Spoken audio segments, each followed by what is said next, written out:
অকণমান সহায় বিচাৰি মাতৃৰ কান্দোন অৱস্থা নাই হাৰা চাৰা গোটে ভাঙি গৈছে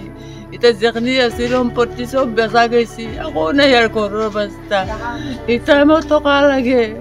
আইও ক'লে মায়ে ক'লে যেখিনি পাৰে মামা মুখ্যমন্ত্ৰী বা অসমৰ মুখ্যমন্ত্ৰী যি পাৰে তাকে সহায় কৰক নমস্কাৰ কৰিছোঁ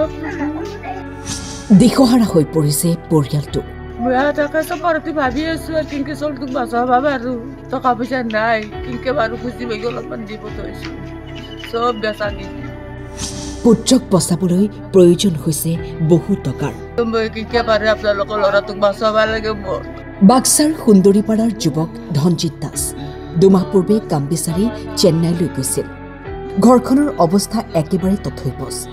এটি কোম্পানীৰ অধীনত সিকিউৰিটি গাৰ্ড হিচাপে কাম কৰিবলৈ লৈছিল কিন্তু দুৰ্ভাগ্যজনক যে নিশা কৰ্মস্থলীৰ পৰা উভতি অহা পথত এখন অচিনাক্ত বাহনে খুন্দিয়াই থৈ যায় ধনজিত দাসক গুৰুতৰভাৱে আহত হৈ এতিয়া মৃত্যুৰে যুঁজি আছে যুৱকজনে চেন্নাইৰ এখন চৰকাৰী হাস্পতালত ছটপটাই আছে পুত্ৰ ধনজিত দাস ধনজিতক বচাবলৈ মাতৃয়ে অসমৰ ৰাইজৰ পৰা বিচাৰিছে অকণমান সহায় সিকিউৰিটি কাম কৰি আছিল ডিউটিত যাই থাকোঁতে এটা মানুহে বাইক চলাই যাওঁতে খুন্দা পাত দিছে চিটকি পৰি গৈছে একেবাৰে অৱস্থা নাই হাৰা চাৰা গোটে ভাঙি গৈছে এতিয়া যেখিনি আছিল সম্পত্তি চব বেচা গৈছে আকৌ নাই ইয়াৰ ঘৰৰ অৱস্থা এতিয়া মোক টকা লাগে আইও ক'লে মায়ে ক'লে যেখিনি পাৰে মামা মুখ্যমন্ত্ৰী বা অসমৰ মুখ্যমন্ত্ৰী যি পাৰে তাকে সহায় কৰক নমস্কাৰ কৰিছোঁ বেয়া তাকে চব পাৰতি ভাবি আছো আৰু কিনকে চলটোক বাচাবা বাৰু আমাৰ চলিয়ে দুটা এটা থাকে চেন্নাইত এটা ঘৰত আছে তো আজি কালিকে দি দিছোঁ টকা পইচা নাই কিনকে বাৰু খুচি বাগি অলপমান দিব থৈছোঁ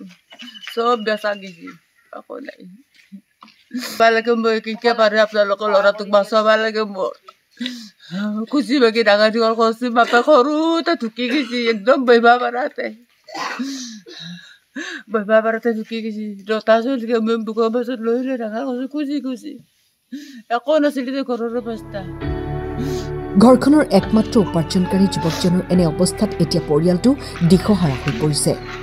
তেওঁ দুমাহ আগত চেন্নাইলৈ কাম কৰিব গৈছিল এতিয়া তেওঁ ডিউটিৰ আহি থাকাতে ৰাতি বেলেগৰ বাইকে এক্সিডেণ্ট কৰি ক্ৰিটিকেল অৱস্থাত মেডিকেলত ভৰ্তি হৈছে তেওঁৰ অৱস্থা এতিয়া বেয়াই বহুত বেয়া দুমাহ আগত গৈছিল তেওঁ ইয়াৰ পৰা চেন্নাইতে কাম কৰি আছিল মোৰ পৰিয়ালত এতিয়া বৰ্তমান ল'ৰা দুটা আছে শাহু মা তেওঁৰ ভাইটি এজন ভাই বোৱাৰী এজন আৰ্থিক অৱস্থা বেয়াই আমি এতিয়া যি বস্তু ব্যৱসায় আছে সেইকাৰণে বেছি পঠাই দিছোঁ আমি দুখীয়া মানুহ আমি ক'ত সহায় পাম পইচা যদি আকৌ নমস্কাৰ জনাই কৰিছোঁ তেওঁ যি পাৰে আমাক সহায় কৰক আমি দুখীয়া মানুহ যিখিনি পাৰে তেওঁ আমাক মুখ্যমন্ত্ৰী মামাক ডাঙৰীয়াক লৈ সেৱা জনাইছোঁ তেওঁ আমাক যি সহায় কৰিব পাৰে সহায় কৰক কোনো সদাশয় ব্যক্তিয়ে যদি পৰিয়ালটোক সহায় কৰিব বিচাৰে তেন্তে এই ফোন নম্বৰত যোগাযোগ কৰিব পাৰে